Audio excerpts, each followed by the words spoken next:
2018 is about to come to a close, but we had some really interesting devices that came out, and I want to kind of talk about the devices that stood out to me. Now, this video may end up being a two-part, maybe a three-part video, depending on how long it is, because I like to cap my YouTube videos around 5 to 7 minutes.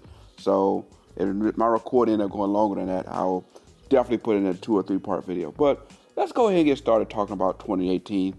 And one of the devices I want to kick off with will be the Vivo Nex. And the reason why for me that stood out was because, well, last year we talked about phones coming out, or that there's the ability to have the under glass fingerprint sensor.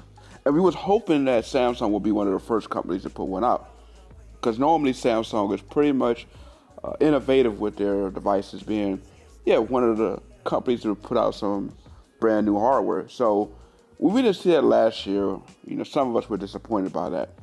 And this year we got a chance to see the Vivo Nex put that out there. Another thing that also stood out about this device was not only did it have the under glass fingerprint sensor, which was pretty cool, it still is a pretty cool way of unlocking your phone.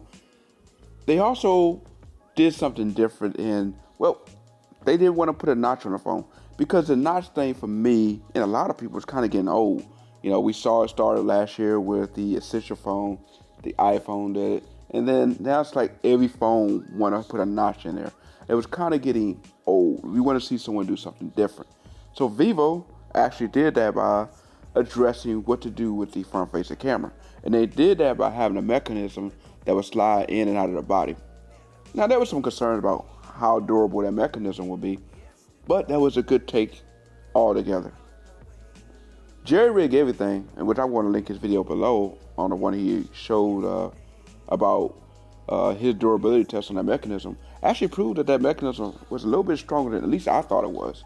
And the Vivo Nex actually took a different approach to how they wanted to handle both the notch design and unlocking your phone.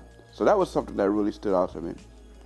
Another company that wanted to take that approach of going bezel-less was the Apple Font X. Now, as far as the look of the device, it was a much better looking device compared to the Vivo Nex X, or the Vivo Nex. But they were a little bit more expensive, and they had a different approach altogether. Instead of having an entire mechanism that slid out of the body, the whole body had both the front-facing and rear-facing camera, and it slid up and down. That was something that, a lot of people had concern with. Well, okay, with the durability of that phone, will it be able to slide up and down, fast enough? And then, the overall thing that kept it from being appealing to a lot of people was the price, which was over $1,000 once it first launched.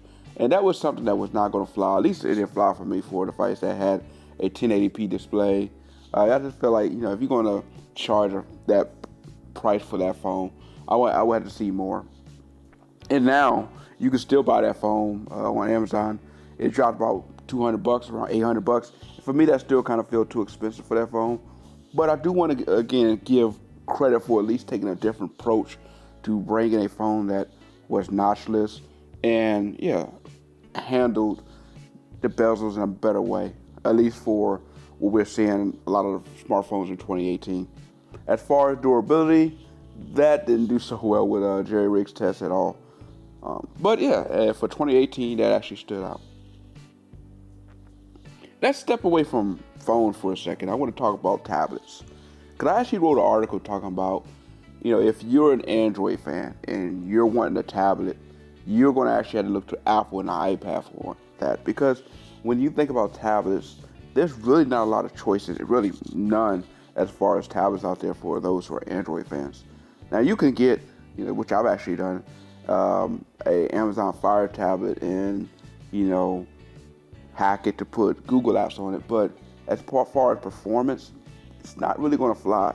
In fact, playing with my hacked Amazon Fire tablet, it was cool to play around with, but as far as using for an everyday tablet, it just wasn't going to work for me, because it's not powerful enough. It just have the lag factor, and it just is so much that, I will really want from a tablet that's not going to provide.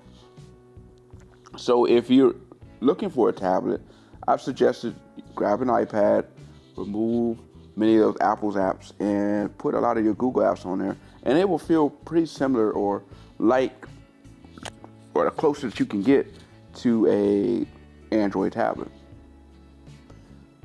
But Chromebooks have become a staple in a lot of homes now. What Google have done with Chrome OS, it's awesome and it works well. You get a computer that's cheap, compared to a lot of computers on the market. It pretty much do everything that most people need in a computer. Allow you to browse the web, do some PowerPoint presentation, Word documents, pretty much everything you can pretty much need to do, you can do that, minus video editing. Which for a lot of people, they're not going to be looking for a Chromebook for that.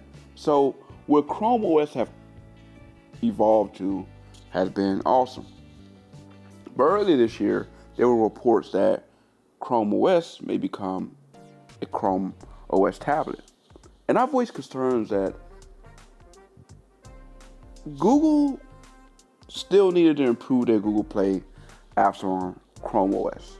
I felt that was the one thing that really set them back from being where they want to go and what they need to do for Chrome tablets. But I was interested in seeing it anyway.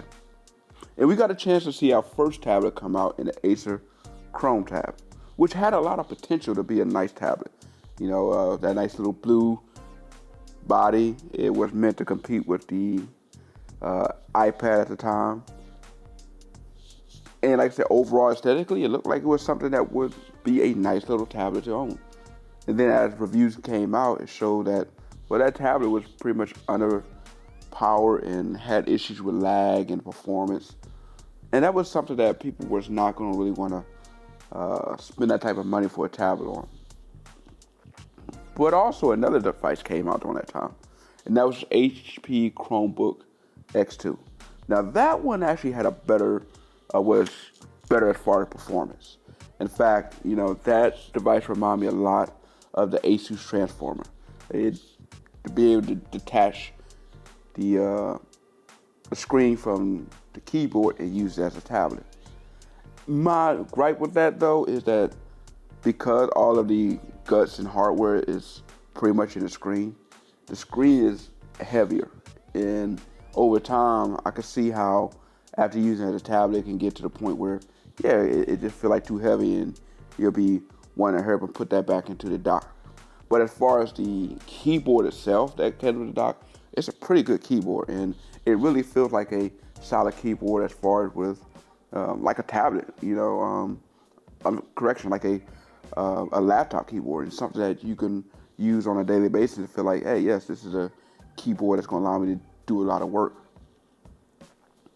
Now, Google is actually going to put out the Pixel Slate, which is going to be, their vision of what a Chrome tablet should look like. We were not going to be able to see that as far as in a lot of people's hands for another week. So I'm not going to be able to give you a rundown on how well as far as performance. But I'm kind of curious to see, will this device be